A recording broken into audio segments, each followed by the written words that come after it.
और उसमें केवल एक धर्म विशेष के धर्म गुरुओं को बुलाया जाता है, ब्राह्मणों को बुलाया जाता है, संस्कार कराया जाता है।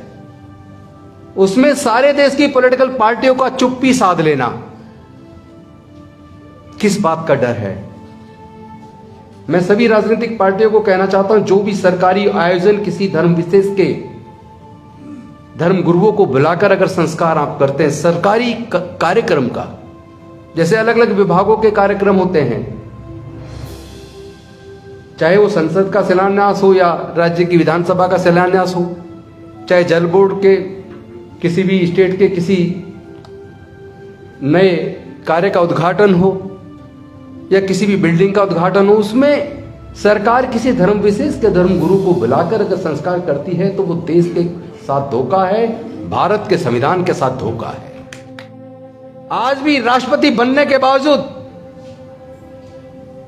हमारे समाज के राष्ट्रपति बनने के बावजूद देश के मंदिर में प्रवेश करने से रोक दिया। नई संसद के शिलान्यास में नहीं बुलाया। और अब देश की नई संसद जब बन के तैयार है, फिर से देश के साथ एक धोखा। एक तरफ तो वो आदिवासी, ऊपर से महिला, लेकिन जिनके धर्मशास्त्रों में देश की अनुसूचित जाति, जनजाति और महिलाओं के लिए कोई इज्जत ना हो, वहां उनको वो शिलान्यास के लिए बुलाएंगे, ये तो मैं उम्मीद नहीं कर सकता। लेकिन मैं पूछना चाहता हूं, उस ऑर्डर का हुआ क्या? उसके बाद उन हेट स्पीच देने वाले लोगों पर क्या मुकदमा दर्ज हुआ? क्या उनको जेल के सलाखों के कमीशन का जो कस्टोडियन है, जब लोग चारों तरफ से प्रताड़ित होते हैं तो कहते हैं मैं कोर्ट जाऊंगा, लेकिन जब कोर्ट से न्याय मिले तो कहां जाए? देश की सरकारों को सोचना होगा, कोई अजर अमर नहीं है यहां, ना साहब है ना हम हैं, सबको एक दिन खत्म होना है। तथागत बुद्ध ने कहा हर चीज अनित्य है, जो चीज आई है उसका खत्म होना तय है। लेकिन कुछ लोग समझते हैं हम सत्ता में आ गए, आजीवन अब हम ही रहेंगे, हम तो अजर अमर हैं।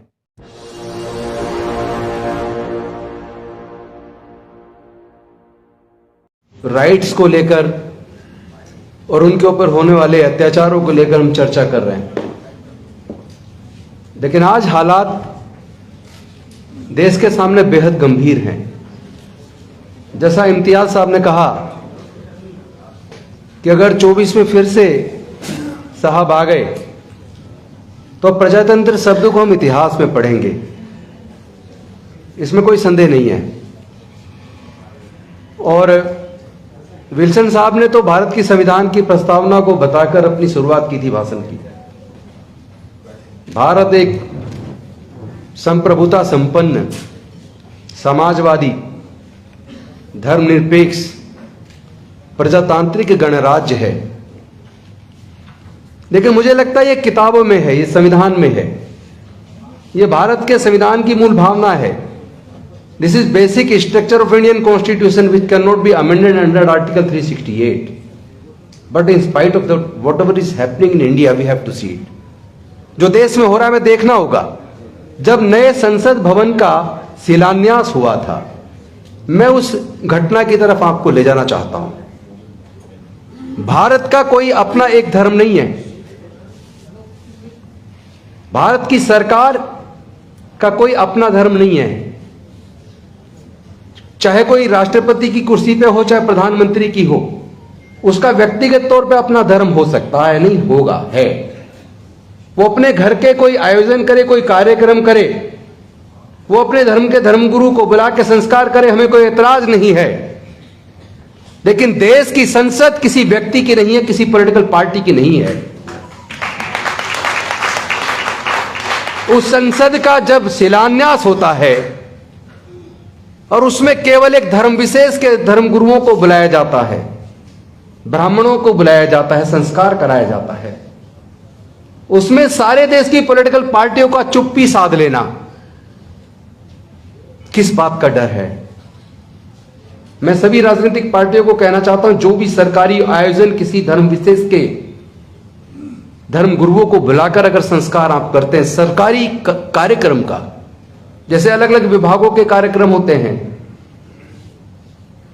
चाहे वो संसद का शिलान्यास हो या राज्य की विधानसभा का शिलान्यास हो, चाहे जल बोर्ड के किसी भी स्टेट के किसी नए कार्य का उद्घाटन हो या किसी भी बिल्डिंग का उद्घाटन हो, उसमें सरकार किसी धर्म विशेष के धर्म गुरु को बुलाकर अगर संस्कार करती है तो वो देश के साथ धोखा है, भारत के संविधान के साथ धोखा है। उसमें सभी राजनीतिक पार्टियों को उस वक्त चुप्पी साध लेना, ये क्या दर्शाता, किस बात का डर है हमें? जब आप वोट लेते हो तब डर नहीं है, और जब एक पार्टी जो केंद्र में सत्ता में जब इस तरह का आयोजन करती है, देश के संविधान के साथ, प्रजातंत्र के साथ धोखा करते, तो आप चुप्पी साध लेते हैं। यह नहीं चलेगा। आज सत्ता प्राप्ति के लिए 3 शब्द बड़े महत्वपूर्ण हो गए: मुसलमान, पाकिस्तान और कश्मीर। इसमें एक शब्द और जुड़ गया है, राम का। अब वो सत्ता प्राप्त करने के लिए केवल कश्मीर, पाकिस्तान और मुसलमान का नाम नहीं लेते, बल्कि सत्ता प्राप्त करने के लिए राम को एक हथियार के तौर पर ही इस्तेमाल नहीं कर रहे हैं। राम शब्द एक आतंक का पर्याय बना दिया उन्होंने। अभी की घटना आज ही एक वीडियो में देख रहा था, तेलंगाना की। वहां एक मुस्लिम को बेरहमी से पीटा जा रहा है। उसकी प्रेग्नेंट वाइफ और उनके घर वाले उसको बचाने का प्रयास कर रहे हैं, और पीटने वाले बीच बीच में जय श्री राम का नारा लगा रहे हैं।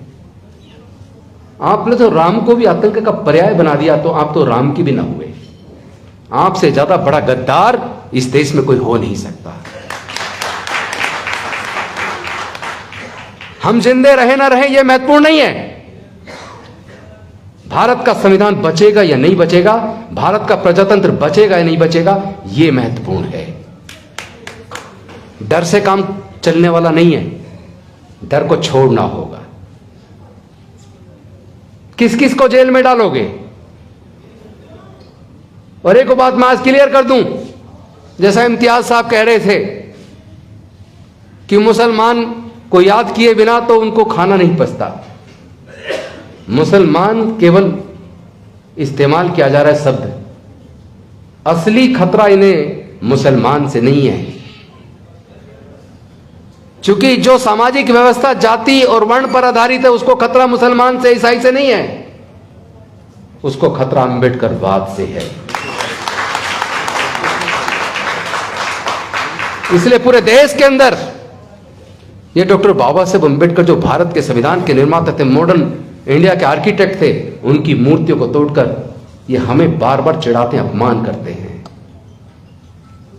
आप बाबा साहेब की मूर्ति को तोड़ सकते हो, हमें मार सकते हो, जेल में डाल सकते हो, लेकिन डॉक्टर बाबा साहेब अम्बेडकर की समता, स्वतंत्रता, बंधुता और न्याय की विचारधारा को आप रोक नहीं सकते। कितने युवक जेल के अंदर पड़े हुए हैं कि उन्होंने भड़काऊ भाषण दिया। अरे ऐसे कितने लोग हैं जो रोज भड़काऊ भाषण देते हैं और संसद के अंदर, सत्ताधारी दल के अंदर सांसद हैं, उनके खिलाफ कोई मुकदमा नहीं। इम्तियाज साहब सही कह रहे थे, अल्टीमेटली सुप्रीम कोर्ट को ऑर्डर करना पड़ा। लेकिन मैं पूछना चाहता हूं, उस ऑर्डर का हुआ क्या? उसके बाद उन हेट स्पीच देने वाले लोगों पर क्या मुकदमा दर्ज हुआ? क्या उनको जेल के सलाखों के ट्यूशन का जो कस्टोडियन है, जब लोग चारों तरफ से प्रताड़ित होते हैं तो कहते हैं मैं कोर्ट जाऊंगा, लेकिन जब कोर्ट से न्याय मिले तो कहां जाए? देश की सरकारों को सोचना होगा, कोई अजर अमर नहीं है यहां, ना साहब है ना हम हैं, सबको एक दिन खत्म होना है। तथागत बुद्ध ने कहा हर चीज अनित्य है, जो चीज आई है उसका खत्म होना तय है। लेकिन कुछ लोग समझते हैं हम सत्ता में आ गए, आजीवन अब हम ही रहेंगे, हम तो अजर अमर हैं। ये वो अपनी गलतफहमी दूर कर लें। नाभा कुमार जी जैसे लोग, हम जैसे लोग, विल्सन साहब जैसे लोग, इम्तियाज साहब जैसे लोग, अब ऐसे लोग भी सांसद और विधायक बनने लगे हैं जो न्याय के लिए लड़ेंगे, जान कुर्बान कर सकते हैं, लेकिन झुकने वाले लोग नहीं हैं। भारत का संविधान हमें इजाजत देता हम किसी भी धर्म को माने, किसी भी आस्था को माने, लेकिन किसी दूसरे की आस्था को ठेस पहुंचाने का किसी को अधिकार नहीं है। हमने जीवन में कभी किसी दूसरे की आस्था को ठेस नहीं पहुंचा, उसका सम्मान किया है, लेकिन हमने बौद्ध धर्म की दीक्षा ली 10,000 अनुयायियों के साथ, उसको पूरे देश में मुद्दा बना दिया। कोई बात नहीं, हम मुद्दा बनाइए, झूठे केस बनाइए, हमें जेल में डालिए, हम लोग डरने वाले नहीं हैं। हम डॉक्टर बाबा साहब अम्बेडकर के सच्चे सिपाही हैं। हम इस लड़ाई को लड़ेंगे और इस लड़ाई को जीतेंगे। ये देश किसी एक धर्म के मानने वाले लोगों का नहीं है, ये देश किसी एक जाति का नहीं है। भारत में हजारों जातियां हैं, समाज 4 वर्ण में बटा है, कई धर्म के लोग रहते हैं, विविधताएं हैं। हर 50 किलोमीटर पर यहां भाषा और संस्कृति बदल जाती है। आजादी से पहले तो 562 रियासतों में भारत बटा था। थैंक्स टू डॉक्टर बाबा साहब अम्बेडकर कि उन्होंने एक ऐसा संविधान दिया जिसने भारत को एक राष्ट्र के रूप में यूनाइट किया। इतने विविधताओं के बावजूद भारत को बांध के रखा, लेकिन आज केंद्र में बैठी हुई सत्ताधारी पार्टी देश को तोड़ने की साजिश कर रही है। कौन लोग हैं जो देश में नफरत फैला रहे हैं? कौन रोकेगा नफरत फैलाने वाले लोगों को? जब सत्ताधारी पार्टी खुद नफरत फैलाए और सरकारी संस्थान मूक दर्शक बने रहें, अल्टीमेटली हम जैसे लोगों को फिर रोड पे आके लड़ना होगा। हम लड़ेंगे, मरना तो एक दिन तय है। जैसे आपने कहा था कि अगर ये इमारत गिर जाए तो हम सब मर सकते हैं। इमारत गिरा न गिरे, मरना तो तय है, आज नहीं तो कल। लेकिन इस तरह हमें गुलामी का जीवन स्वीकार नहीं है। साजिश तो यह है, इम्तियाज साहब, आपने गुलामी नहीं देखी, आपका समाज तो हुक्मरान रहा है। हमारे समाज ने हजारों साल की गुलामी देखी है। हमें तो इंसानियत के दर्जे से भी वंचित रखा है। आज भी राष्ट्रपति बनने के बावजूद हमारे समाज के राष्ट्रपति बनने के बावजूद देश के मंदिर में प्रवेश करने से रोक दिया।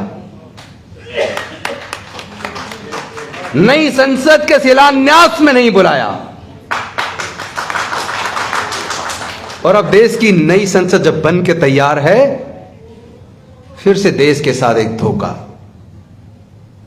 एक तरफ तो वो आदिवासी, ऊपर से महिला, लेकिन जिनके धर्म शास्त्रों में देश की अनुसूचित जाति, जनजाति और महिलाओं के लिए कोई इज्जत ना हो, वहां उनको वो शिलान्यास के लिए बुलाएंगे, ये तो मैं उम्मीद नहीं कर सकता।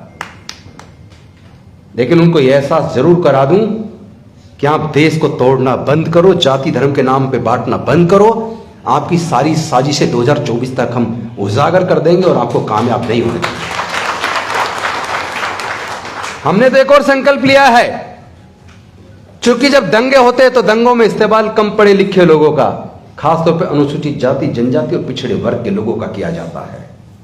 जितने धार्मिक जुलूस निकलते हैं, उन जुलूसों में जो लोग तलवारें लहराते हैं, उसमें भी इस्तेमाल अनुसूचित जाति, जनजाति, पिछड़े वर्ग के लोगों का होता है। तो हमने संकल्प किया, अपने लोगों को इस अंधविश्वास और पाखंडवाद से बाहर निकालेंगे। अपने लोगों को अब हम इस्तेमाल होने से रोकेंगे।